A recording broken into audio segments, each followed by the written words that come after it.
Susan Polgar became the top-rated female chess player in the world at just 15 years old and competed on equal terms with best male players. I had to go through a lot of roadblocks and challenges and discrimination and sexism. Her father came up with an experiment. He wanted his 3 daughters to become chess geniuses, and he succeeded. Susan is one of the first women in history to obtain the title of Grandmaster. Oh, poor girl, how can she do that? Study 6-8 hours a day chess. We talked about Susan's life story and whether we can get rid of the gender gap in chess in the future. I think at best we may see percent women in the top 100. We also discussed plenty of amazing stories. For example, how Susan and Bobby Fischer came up with Fischer random chess. He asked me, Susan, do you think people can remember 960 opening theories? Susan is a legend. Do not miss this episode.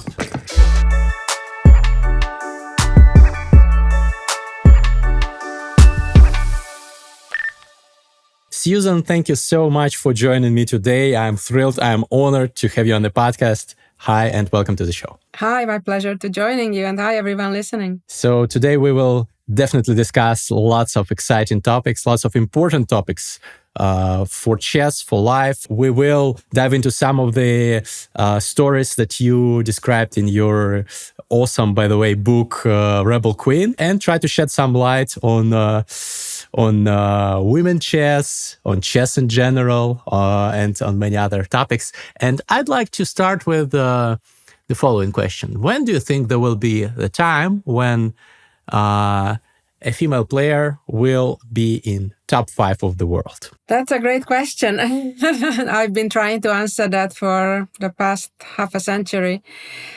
And I was obviously at one point dreaming to do it myself. Then we were very hopeful for Judith to do that. And I had to go through a lot of roadblocks and challenges and discrimination and sexism that I fought through. And as Judith did not have to do that, she got a lot further and got into the top 10, number 8 in her peak. When somebody will even surpass that, it's a good question. I think it can happen, hopefully, in my lifetime. I don't think that the current top players will do that, but possibly that little girl is already born and working on it, that we don't yet know. It's, just like for guys, most people who try to become a world champion or a top 5, top 10 player, they don't get there.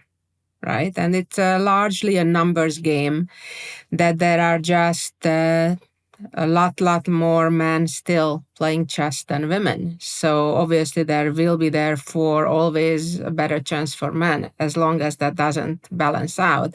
And to be quite honest, I never fully expect that to balance out just because of the way life is, right?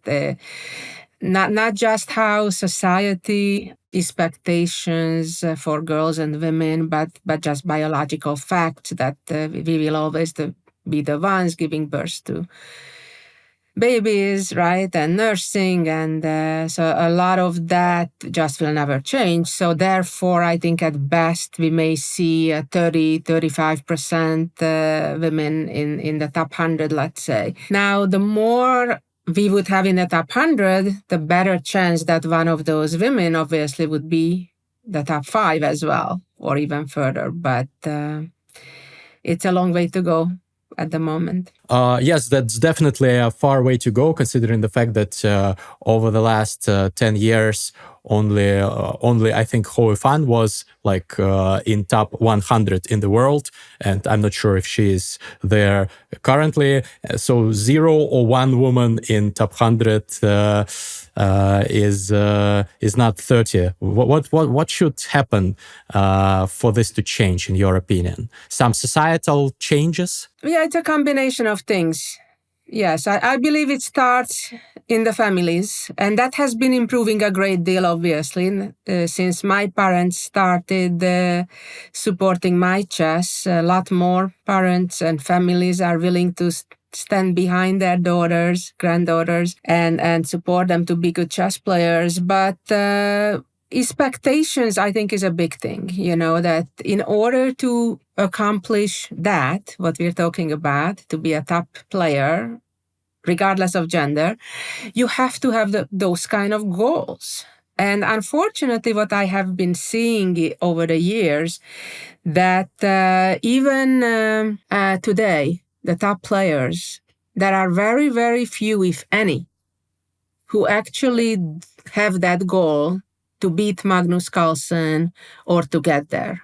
Generally, the goal, the girls coaches, the girls' family sets that I hope she'll be a women's world champion. And unfortunately, if you have low expectations, you will have, at best, those outcomes.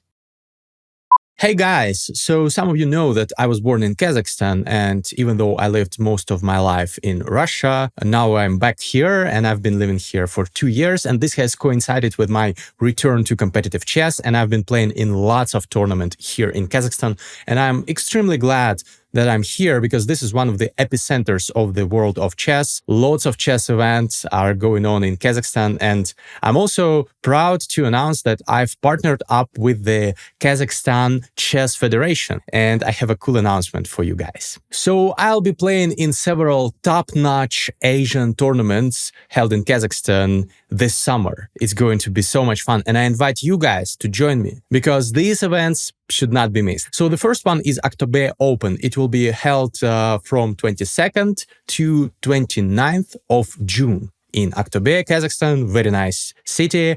I've been there actually 2 years ago. I played at that very tournament and it was amazing. I loved the organization. I loved the place, the hotel, and I managed to play a bunch of nice games against strong players. This is one of the top tournaments in Asia, actually. Last year, the first place was taken by Parham Maksudlu, who is around 2,700. The second place went to Alexander Predke, who's also close to 2,700, former Russian player, now plays for Serbia. And the third place was taken by Alexei Sarana.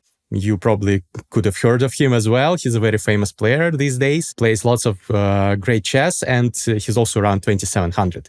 So there will be lots of very strong, prominent chess players playing in this year's edition. The prize fund is around 100,000 US dollars for the event, and there will be 3 sections. Masters for 2,400 plus rated players, challengers from 1,900 to 2,400. I will be playing in challengers, and the third will be the open section, so for everyone else. So guys, I would be delighted to see any of you there. Please register. The link is in the description. It's gonna be fun. And also there will be 2 more great open events later on, also in Kazakhstan, in other cities. Oskimen Open, actually I've participated in it last year. Also great event, can recommend. And Almaty Region Open. So Oskimen Open will be held at the end of July, and Almaty Region Open will be held at the beginning of August. So I will try to play in all of those events. I hope I will be able to. And I will, of course, make recaps of all of them. So stay tuned and don't forget to register if you are a chess player and you want to practice and to play against great opponents in a nice place. Check it out. So here we come to a controversial topic that I know some female chess players are on one side here, others are on the other. I wonder which side are you on?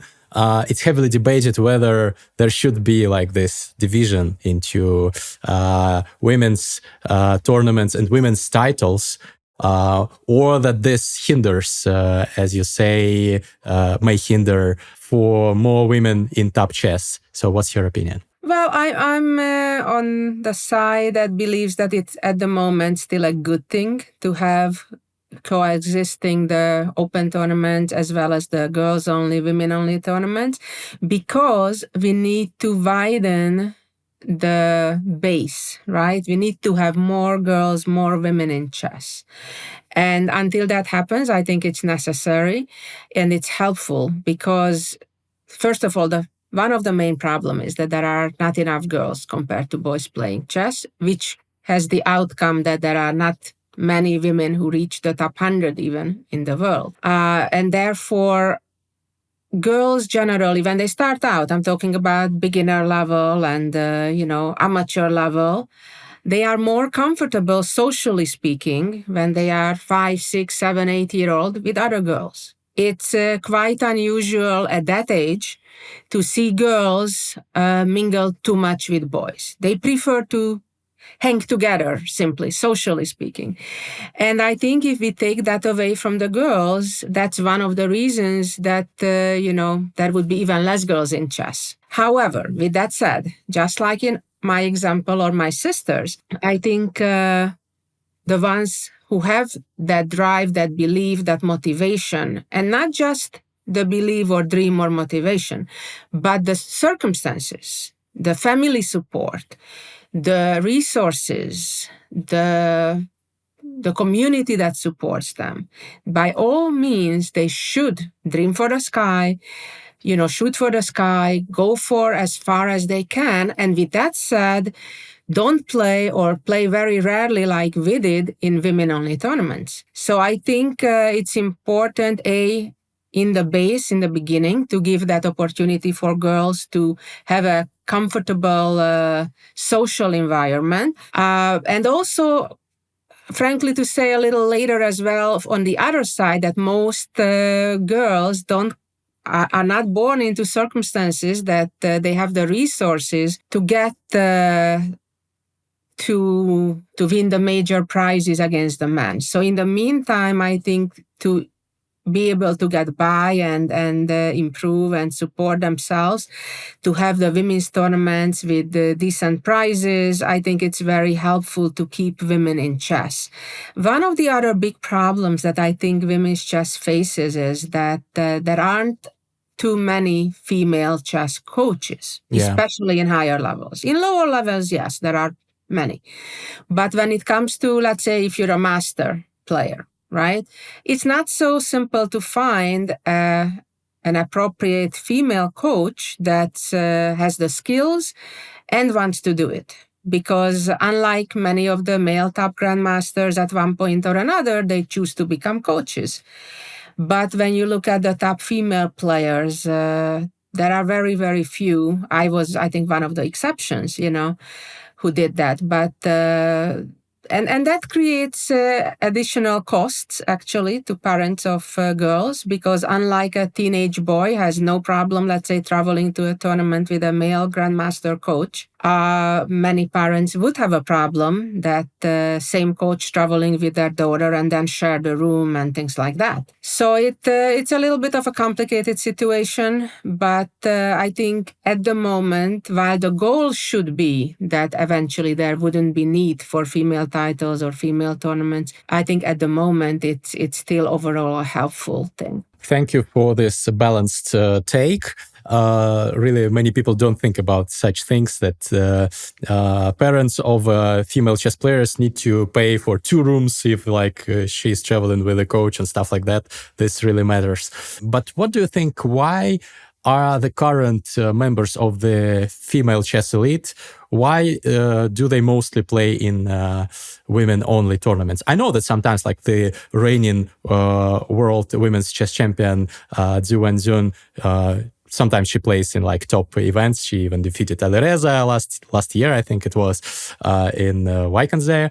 But it's like more of an exception. Most of female players, and even Zhu also, they mostly play and have been playing in women's tournaments, even though you and your sisters demonstrated that there is a different way. Well, that exactly is the problem that I was trying to describe in my response to your previous question, that they don't set high goals. Their goal is literally to be the best women player.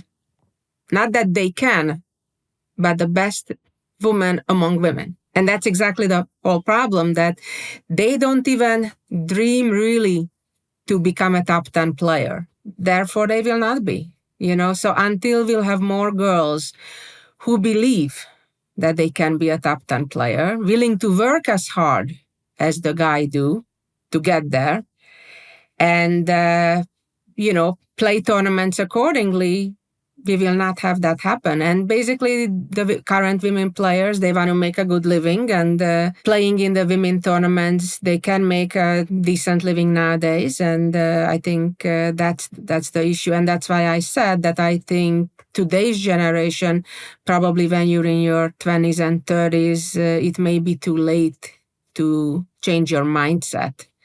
Because actually the mindset, the approach is the most important thing, the belief. If you didn't grow up believing in it, it's hard all of a sudden to believe when you're 30, 35 that, you can always improve, but it's unlikely to that level improve, to become a very top player. It's very hard, obviously. It's very competitive.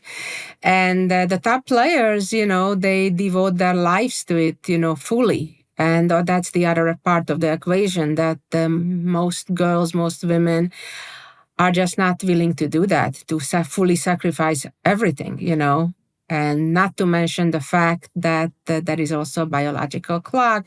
Women start feeling social pressure of when are you starting a family and, having a baby.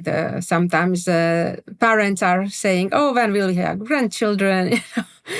That kind of thing that, it doesn't have to be, and in many cases it's not. But when, again, we talk about the big numbers, it's a lot more frequent that they would put that kind of pressure on girls, on women, than they would on the guys. Yeah, understood. You are an extremely accomplished, not just chess player, but also chess coach. Actually, you hold the title of the greatest female chess coach in the world. So definitely you have seen lots of young female chess players and coached some of them.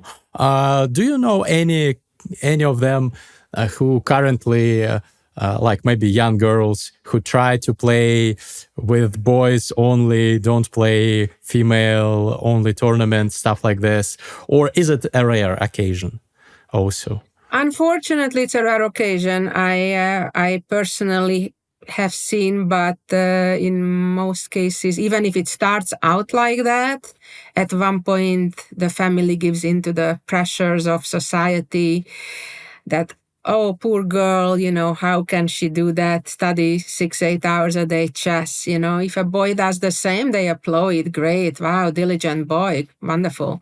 If a girl does the same, oh, you also at the same time need to look pretty, and, you need to socialize with the other girls. Where is your social life? So I think they have a lot more pressure. I remember when I first met Magnus Carlsen, and he was, I think, around 16 at the time. And I asked him, how many hours do you train a day? And he was looking at me with like strange eyes, that what kind of question is that? The only thing I think about 24/7 is chess. You know what I'm saying? And I did talk to other former world champions like the legendary Boris Spassky or others.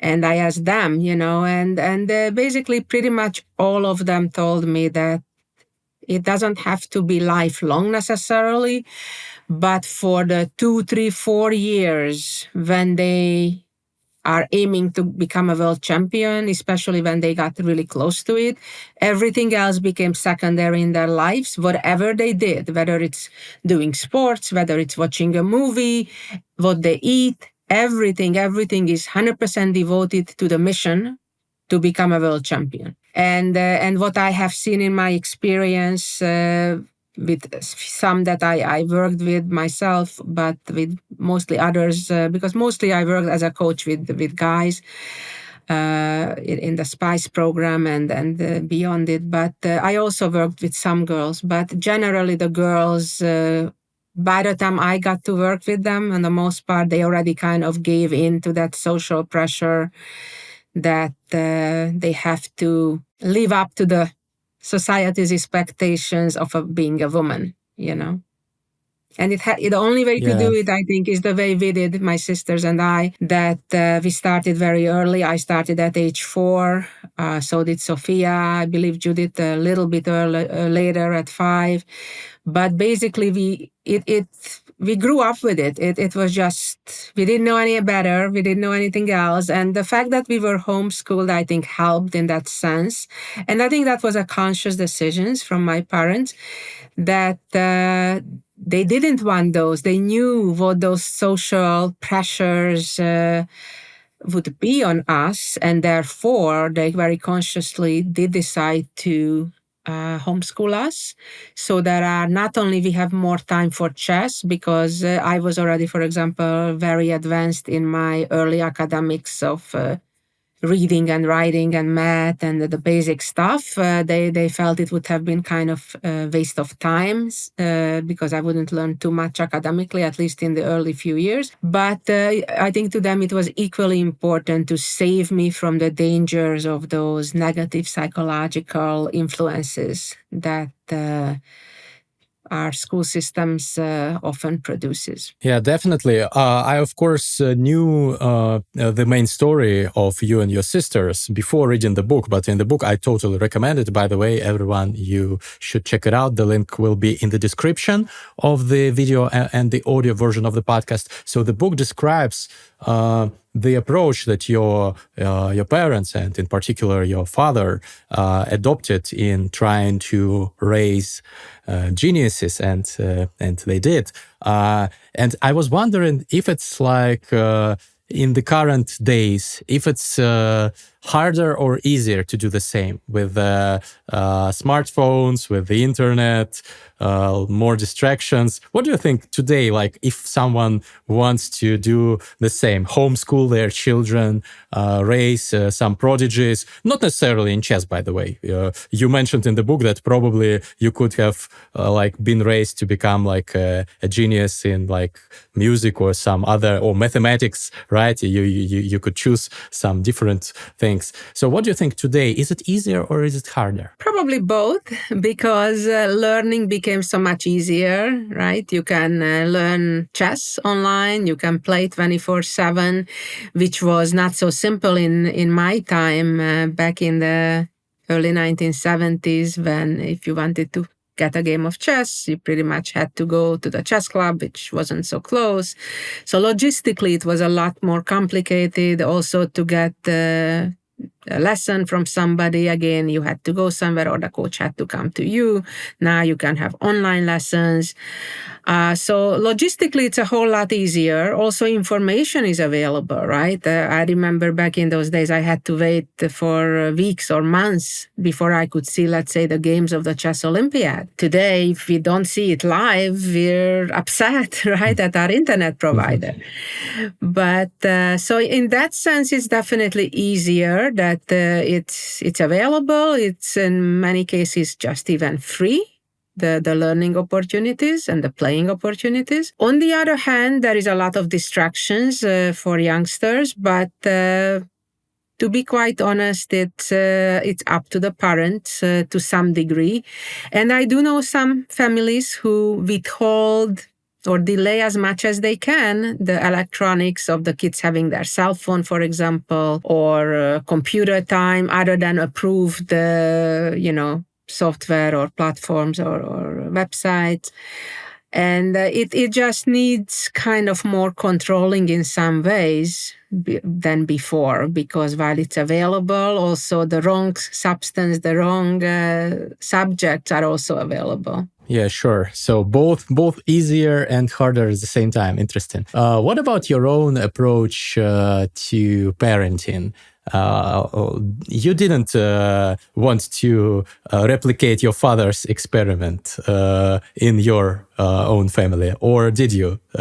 Because you didn't say this in the book. I'm interested how you approached this as a mother. Yeah, so I was kind of in an unfortunate situation that my first husband, the father of my two children, and I got divorced, separated very early of my kid's life, and unfortunately went through a rough divorce. And would have been very, very difficult. And also with split parenting time, it just wasn't feasible in our case. If that wouldn't have been the case and two parents are on the same page, I think we could have considered it. And looking back now, I may have. I also have to admit, though, that as a parent, I started realizing really what my parents sacrificed, because it's, once I became a parent myself, I understood how much sleepless nights and sacrifice it really takes, even just to be an average parent. Forget trying to making a special project like my parents did, right? Even just being a regular parent when the kids go to school and not homeschooled, which is a whole lot more responsibility on the parents, obviously, if you choose to homeschool your kids. So you have to be really united with your spouse, and you have to be really believing in it and committed and having the resources to do so. So it's not an easy endeavor, but it's definitely a worthwhile one. And to some degree, I'm regretting and feel sorry that I don't feel I had the circumstances to even try it. I see. I wanted to ask as well.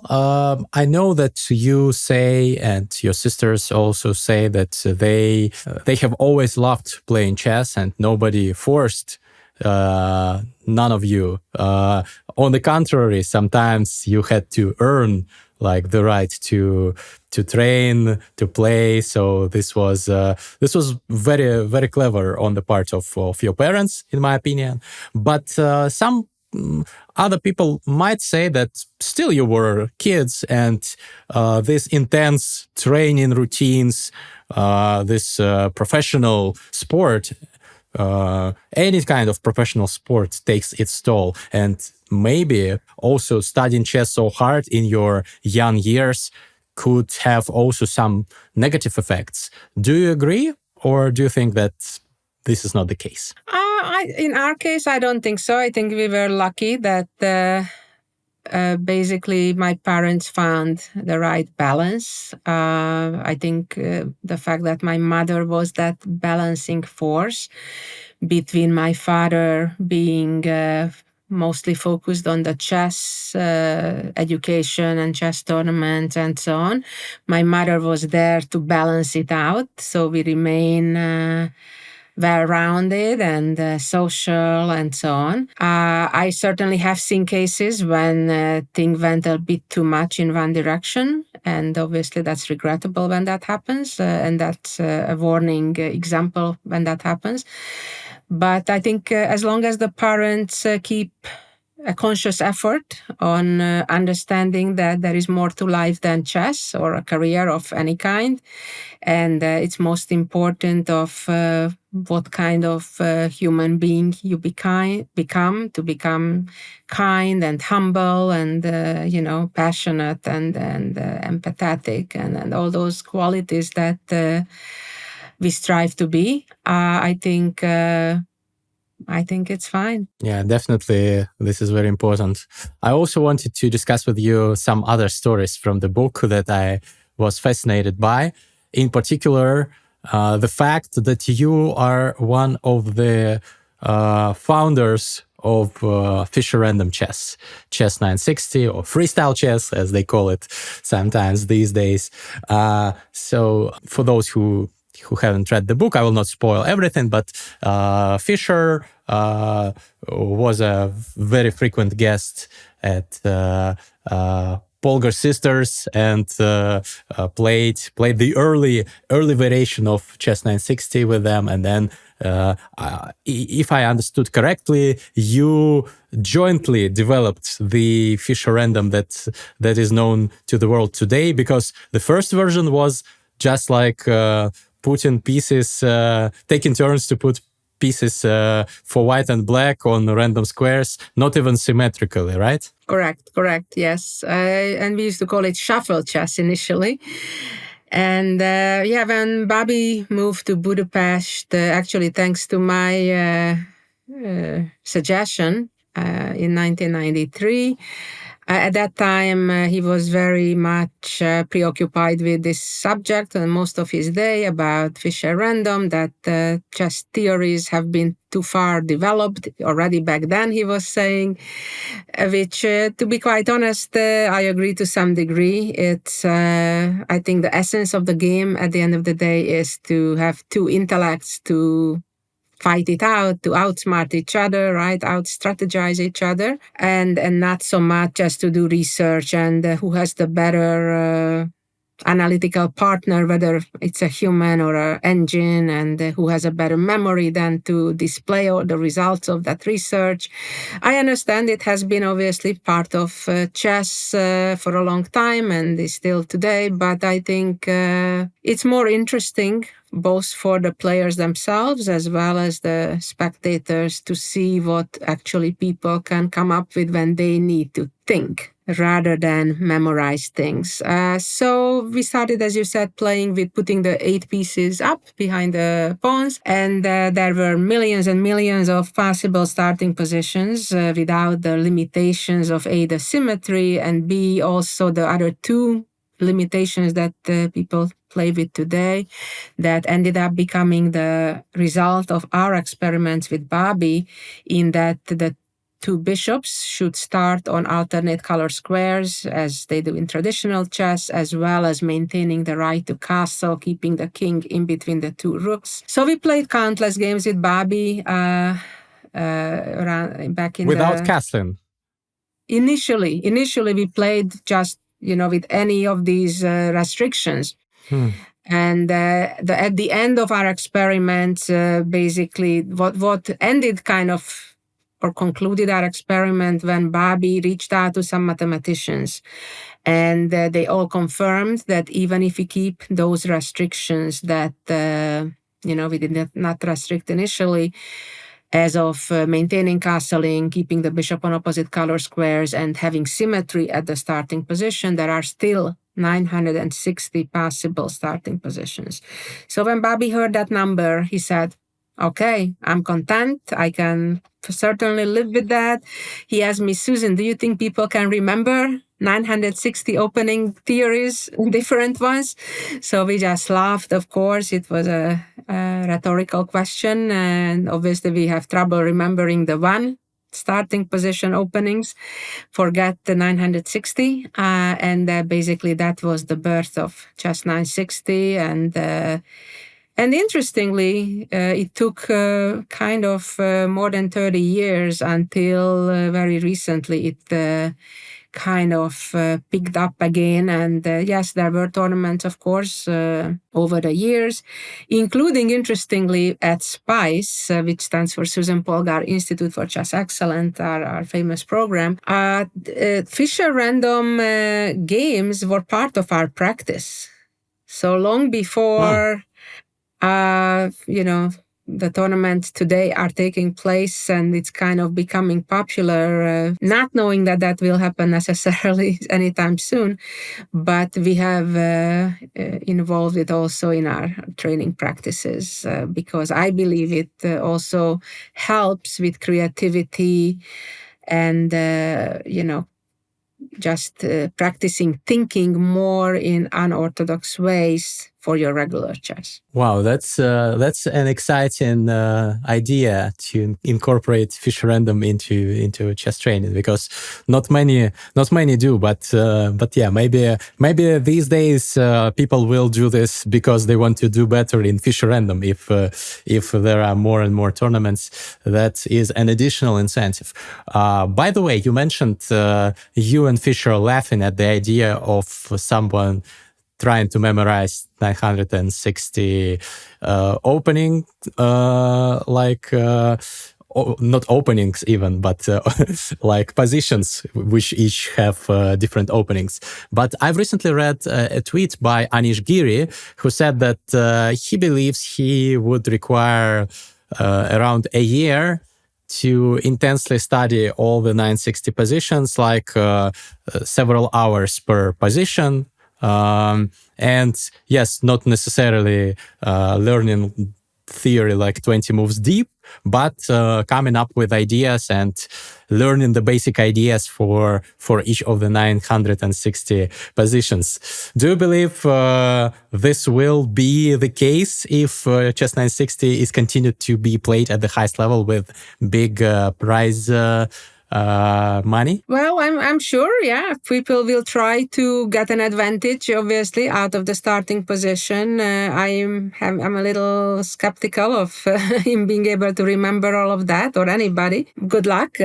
But certainly, the more time you spend, even if not necessarily specific force line, but I think it's more the patterns, And I think that's what a lot of, especially non-chess players or beginner level chess players don't necessarily fully understand, that chess very often is about pattern recognition, more so than memorization or even calculation. So recognizing the patterns, just to give a basic example, let's say in Fischer random, there is a queen on g1 and there is a pawn on a7 and there is no rook on a8.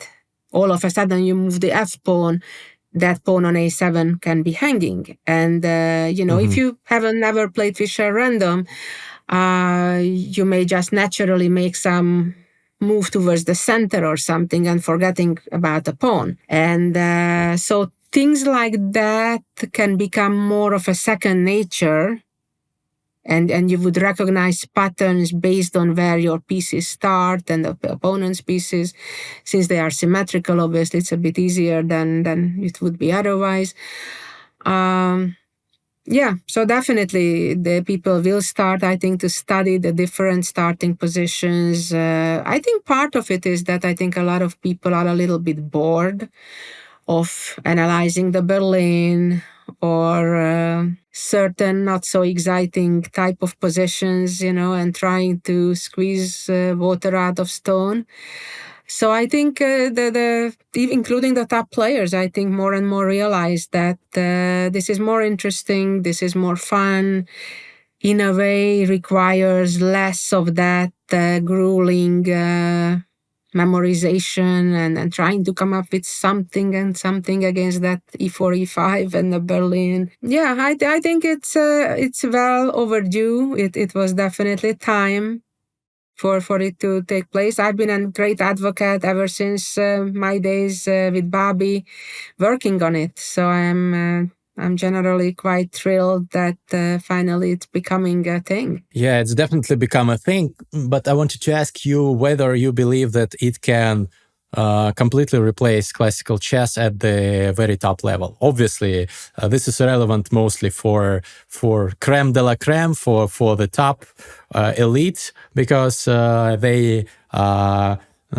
say that they are sick and tired of openings, and for them it's extremely hard to play for a win without huge risks in the opening against equal opponents. So many of such players, including some guests of my podcast, advocate for chess 960 and say that this is the future for the elite level, and that classical chess as it is will die out. There will be only rapid and blitz, and there will be like forced longer time control chess 960. Do you agree, or do you not? Well, I don't know. I don't necessarily think it needs to replace it, but I think it will definitely become more and more popular. Just as I remember when I was growing up in the 70s and even in the 80s, blitz was only a thing people play in the clubs and the parks, and there were no such thing as Blitz World Championship, and nobody ever heard of rapid until even later anywhere. Forget the tournaments and world championships. And today, I don't know the exact statistics, but it appears that maybe at least half of the at least high-level tournaments seem to be in one of those faster time control formats. And I think at least in the foreseeable future, Fischer Random will become one of those formats. And that's one of the things actually I was advocating to FIDE for the longest time, in order to gain popularity for Fischer Random, we need to introduce the rating system for Fischer Random. And I think that would be the next step, to have it spread, just as FIDE eventually at one point decided to do it for Blitz and Rapid. So I think that's the next step.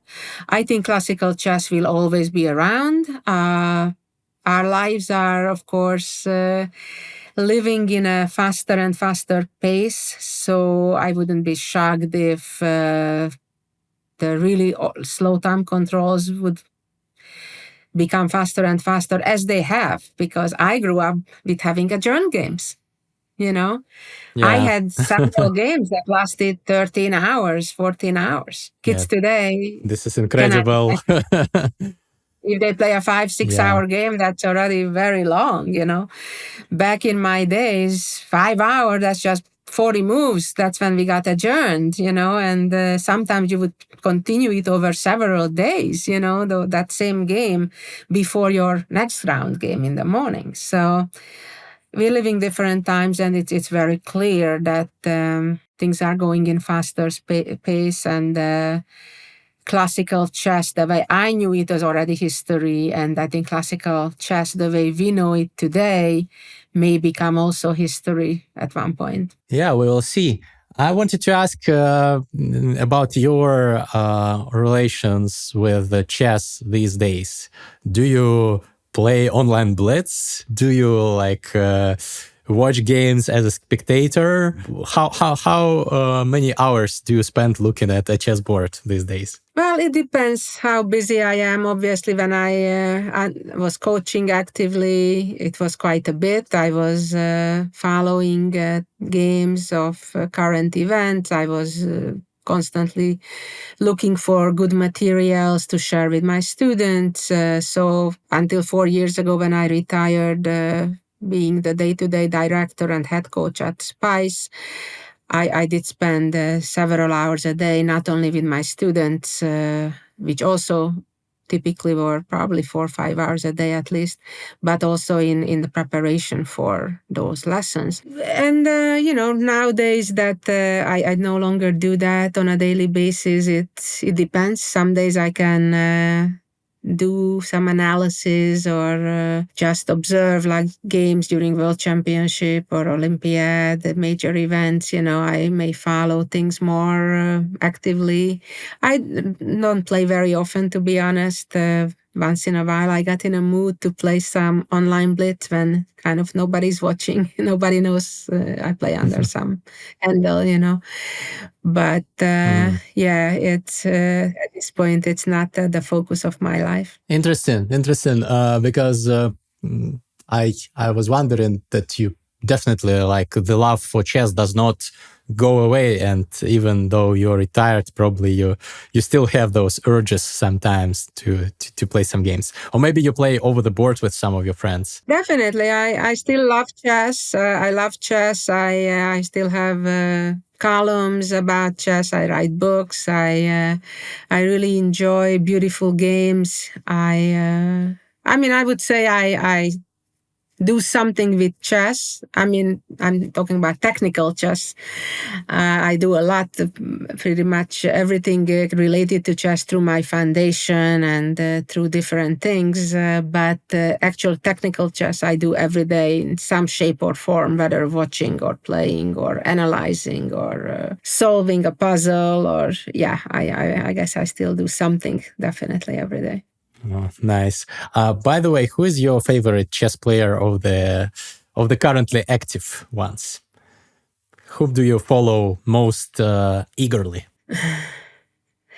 It's hard to tell, really. I have been following Magnus obviously very closely until probably 4 or 5 years ago. I really liked his approach of being a true fighter, and I really enjoyed especially his first match with Anand, where I was there doing the live commentary for Indian television. And he was getting to these completely boring looking endgames that other people may have already even agreed to a draw or, would not have want to play on. But he was fighting, and he really elevated, I think, the psychological element in chess, as well as the importance of endurance. How he stressed so much the physical fitness as part of becoming a champion, as I did for women back in my days even.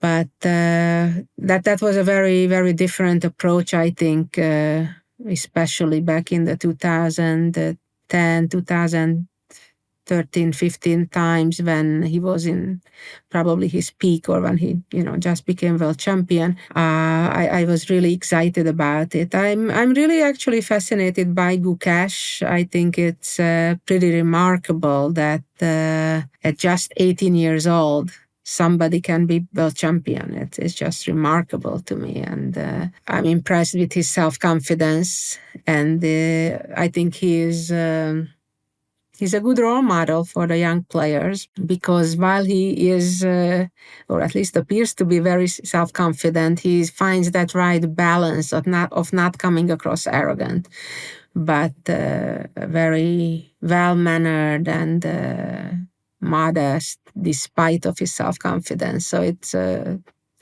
I think it's he's someone very unique, and we're lucky to have him as a champion for the moment. Definitely.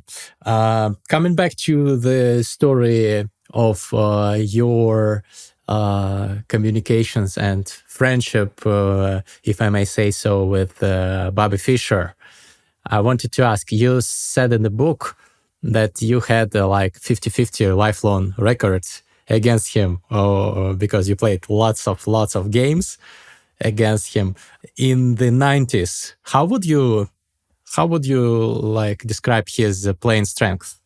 Do you believe that like he would be able to, if he returned to competitive chess in the 90s, would he be able to fight Kasparov, for example, on equal terms? No, I don't believe so. Not by the 90s. Don't forget, he was already in his 50s by then. He didn't have that same stamina, energy, because, anyone, I think, including myself, can play a great game even today in my 50s, But to be consistent, beyond one game or one tournament is a different thing, And also, I of course want to point out that when we played with Bobby, it was almost always in a just very casual setting during dinner, or usually played without a clock, and talking during the game. And also, we only played Fischer random. We never played classical chess. Mm-hmm. So that's kind of also a different animal in itself in that sense. So it's a little bit unfair, I think, to compare those circumstances to a regular, serious classical chess with clock and pressure and all that. So I'm judging actually his strengths more based on the analysis, because while he would not play classical chess by the time I met him, but we would analyze actually games of the Karpov-Kasparov matches or things like that, or my own games, So I'm basing my evaluation of his chess strengths based on that, which was still very high, let's say 2600 level, 26 plus, but even by then, I think there were 2,700 plus players, and so he would. I don't think he would have been able to fight with the very best in the mid-90s. Yeah, understood. But yeah, he had a huge gap, like 20 years, right, of not playing. This is something that in the world of sports, any sport, of course, is too much. Did you what would you say you learned from him while playing, analyzing together? Did you feel that some of his chess talent and knowledge transferred to you? I think I generally gained self-confidence. That was probably the biggest takeaway from me. The fact that he changed his mind, that while he used to say in the 60s that he can spot any woman night odds and still win.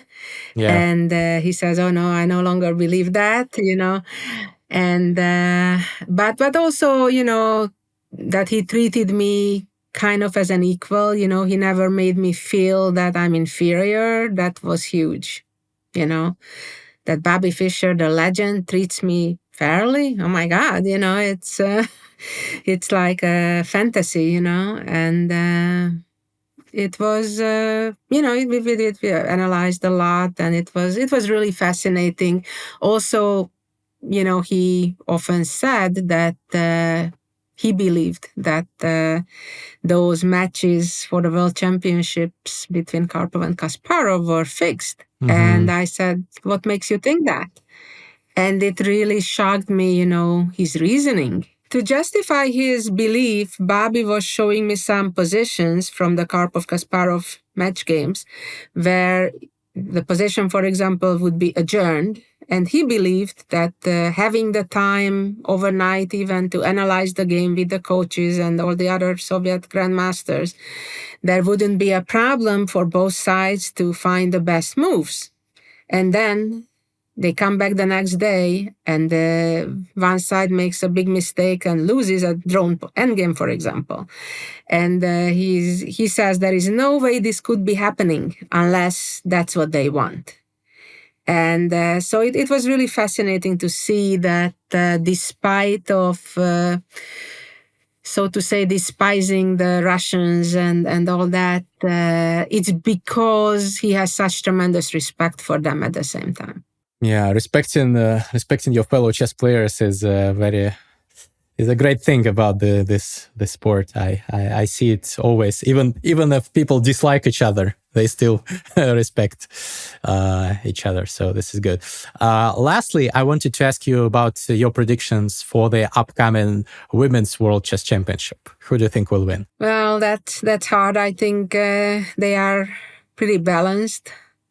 Obviously. They're both Chinese, playing in China. I know they play half the match here, half the match there in each other's home turf, kind of. I really don't know. I think it will mostly depend on their X factors, the psychology, the stamina, the luck, because overall they are not that far apart. Obviously, Zhu Wenjun is somewhat more accomplished, but if anybody, probably she's a slight favorite, but maybe only like 51-49. Well, we will see. Will you be watching the games? Yes. Oh, yes, of course. I'll be following the match, and I'll be curious who will be coming out as the winner at the end. Yeah, thank you so much, Susan, for taking the time and sharing your insights.